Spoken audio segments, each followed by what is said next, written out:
उत्तराखंड राज्य आपदा के लिहाज से संवेदनशील राज्य है। प्रदेश में पिछले 20 वर्षों में कई बार दैवीय आपदा आ चुकी है, जिसमें हजारों लोगों की अकाल मृत्यु हो चुकी है।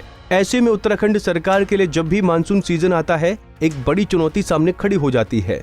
मानसून सीजन को देखते हुए इस बार उत्तराखंड सरकार पहले से ही तैयारियों में जुट गई है, क्योंकि हाल ही में चमोली में एक बड़ी आपदा आई, जिसमें 60 से 70 लोगों की मौत हुई और सैकड़ों लोग बेघर हुए।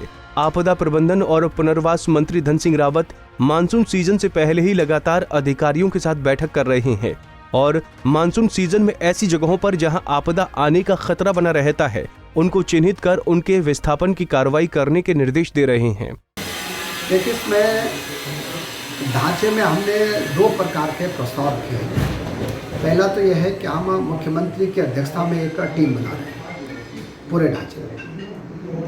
उसमें मुख्यमंत्री उसके अध्यक्ष होंगे, आपदा प्रबंधन मंत्री उसके उपाध्यक्ष होंगे और 5 विभागों के मंत्री उसमें सदस्य होंगे, साथ में सचिव होंगे। ये पूरा एक ढांचा है। एक ढांचा ये है कि उसमें हम 16 एक्सपर्ट लोगों को जो है नियुक्तियाँ देने वाले हैं, जो मौसम विभाग का होगा, भूगर्भ का होगा, अलग अलग है। उसमें हमने लगभग 62 लोगों की नियुक्ति करने का प्रस्ताव रखा है पूरे ढांचे में, और जिसमें लगभग 19 लोग जो है साइंटिस्ट और एक्सपर्ट होंगे। इसमें अस्थायी नौकरी के लिए भी हमने कहा, जब तक नियात हैं प्रतिनियुक्ति पे भी लगाया जा सकता है और संविदा पे भी लगाया जा सकता है। ये तीनों ऑप्शन हम उसमें खुले रख रहे हैं, क्योंकि जल्दी से जल्दी ताकि लोग आ जाए। पुनर्वास के साथ साथ आपदा प्रभावित इलाकों में आपदा से बचाव के लिए लगातार कामकाज किया जा रहा है और ऐसी जगहों पर स्थानीय लोगों को प्रशिक्षण भी दिया जा रहा है, ताकि यदि किसी तरह की दैवीय आपदा आए तो सरकारी मदद पहुंचने से पहले स्थानीय लोग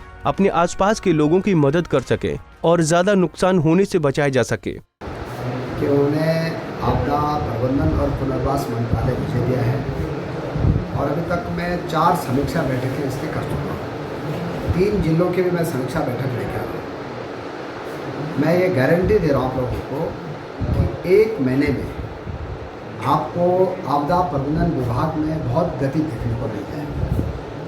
और कल मुख्यमंत्री जी ने हमारे विभाग की समीक्षा की है और कल मैंने जो सुझाव दिए हैं मुख्यमंत्री जी को और भारत सरकार के लिए, मैं मुख्यमंत्री जी का धन्यवाद दे रहा हूं कि उन्होंने उन सुझावों पे मुहर लगाई। हमें चाह रहे हैं कि एक शोध संस्थान आपदा का हमारे राज्य में हो, ये हमने पहला प्रयास कर रहे हैं। दूसरा हमारा प्रयास ये है कि हम आपदा के लिए 2 एयर एम्बुलेंस लाने के लिए भारत सरकार को प्रस्ताव दे रहे हैं कि हम जब भी कभी आपदा आती है तो लोगों को जिला हेडक्वार्टर तक लाना या एम्स तक लाना या दिल्ली रेफर करना, जब हम पे एयर एम्बुलेंस रहेगी तभी हम इस काम को जल्दी कर पाएंगे। तीसरा बड़ा काम हमें कर रहे हैं कि अपने राज्य के जितने विश्वविद्यालय हैं और जितने हमारे डिग्री कॉलेज हैं, जितने हमारे उच्च शिक्षा के केंद्र हैं, यहाँ पे हम सर्टिफिकेशन कोर्स भी चलाएंगे और एक ऐच्छिक विषय रखेंगे हम आपदा प्रबंधन।